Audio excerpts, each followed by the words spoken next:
ନିଜ ଭାଗ୍ୟ କିପରି ନିଜେ ଲେଖିବେ? ଦୈନିକ ଛୋଟ ସୁଧାରର ଶକ୍ତି। ଚାଲନ୍ତୁ ଏହି ବିଷୟରେ ଆଜି ଜାଣିବା। ଗୋଟିଏ ସତ୍ୟ କଥା କହିବି, ତୁମେ ଜୀବନରେ ହାରୁନାହଁ। ତୁମେ ମାତ୍ର ଦିନକୁ ଦିନ ଅବହେଳା କରୁଛ। ଭାଗ୍ୟ ତୁମକୁ ଠକୁନାହିଁ। ତୁମେ ନିଜ ଦିନକୁ ଗୁରୁତ୍ୱ ଦେଉନାହଁ। ଆମେ ସବୁବେଳେ ଭାବୁ, କାଶ ଗୋଟିଏ ଦିନ ସବୁ ବଦଳି ଯାଉଥାନ୍ତା। କିନ୍ତୁ ସତ୍ୟ ହେଲା, ବଡ଼ ପରିବର୍ତ୍ତନ ଗୋଟିଏ ଦିନରେ ହୁଏନି। ସେ ପ୍ରତିଦିନ ଅବହେଳିତ ହୋଇଥିବା ଛୋଟ କାମରେ ଜନ୍ମ ନିଏ। ଆଜି ମୋବାଇଲ 2 ଘଣ୍ଟା, କିଛି ନୁହେଁ। ଆଜି ପଢ଼ା ଛାଡ଼ିଲେ କିଛି ହେବନି। ଏହି କିଛି ନୁହେଁ ଗୁଡ଼ିକ ଗୋଟିଏ ଦିନ ତୁମର ସବୁ କିଛି ନେଇଯାଏ। ସେଥିପାଇଁ ଜୀବନ ହେଇଛି ଗୋଟିଏ ସରଳ କିନ୍ତୁ ଶକ୍ତିଶାଳୀ ନିୟମ। 1% ନିୟମ, 1% ମାନେ 100% ପରିବର୍ତ୍ତନ ନୁହେଁ। ମାତ୍ର ଆଜିର ତୁମଠାରୁ ଆଗାମୀକାଲିର ତୁମେ ଅଳ୍ପ ଭଲ। ଆଜି 10 ମିନିଟ୍ ଆଗରୁ ଉଠ। ଆଜି 5 ପୃଷ୍ଠା ପଢ଼।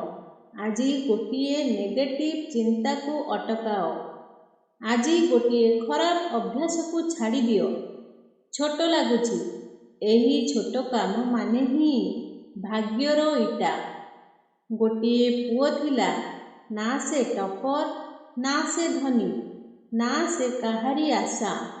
ସେ ପ୍ରତିଦିନ ଆଇନା ଆଗରେ ଠିଆ ହୋଇ ନିଜକୁ ପଚାରୁଥିଲା, ମୁଁ କାହିଁକି ଏମିତି? ଗୋଟିଏ ଦିନ ସେ ନିଷ୍ପତ୍ତି ନେଲା, ଆଜି ମୋ ଜୀବନ ବଦଳେଇବି ନାହିଁ, ମାତ୍ର ଆଜିକୁ ଭଲ କରିବି। ସେଦିନ ସେ 10 ମିନିଟ୍ ପଢ଼ିଲା। ଆଜି ମୋବାଇଲ ଅଳ୍ପ ରଖିଲା। ଆଜି ନିଜକୁ ଅପମାନ କଲାନି। କେହି ତାକୁ ତାଳି ଦେଲେନି, କେହି ଧ୍ୟାନ ଦେଲେନି। କିନ୍ତୁ ଗୋଟିଏ ବର୍ଷ ପରେ ସେ ନିଜକୁ ଦେଖି କହିଲା, ମୁଁ ଏହାକୁ ପାରୁଛି। ସତ୍ୟ ଏହି, ଭାଗ୍ୟ ସବୁବେଳେ ପ୍ରତିଭାକୁ ନୁହେଁ, ନିୟମିତତାକୁ ଆଶୀର୍ବାଦ ଦେଇଥାଏ। ଭଗବାନ ମଧ୍ୟ ସେଇ ମଣିଷକୁ ସହାୟ କରନ୍ତି, ଯିଏ ପ୍ରତିଦିନ ଚାଲୁଛି, ହେଲେ ଧୀରେ। ଆଜି ତୁମକୁ କେହି ପଚାରିବେନି, ତୁମେ କେତେ ଦୂର ଗଲ। ଆଜି ତୁମକୁ ପଚାରିବାକୁ ହେବ, ମୁଁ ଆଜି 1% ଚାଲିଲି କି? ଯଦି ହଁ, ତୁମ ଭାଗ୍ୟ ଲେଖାଯାଉଛି। ମନେ ରଖ, ଭାଗ୍ୟ ହଠାତ୍ ନୁହେଁ। ଭାଗ୍ୟ ଦୈନିକ 1% ଆଜି, 100% ଆଗାମୀ କାଲି ଉପରେ ନିର୍ଭର କରେ। ତେଣୁ ଦିନକୁ 1% ନିଜ କର୍ମକୁ ସମୟ ଦିଅ। ତୁମ ନାମରେ ଏକ ନୂଆ ଭାଗ୍ୟ ଯୋଡ଼ି ହୋଇଯିବ।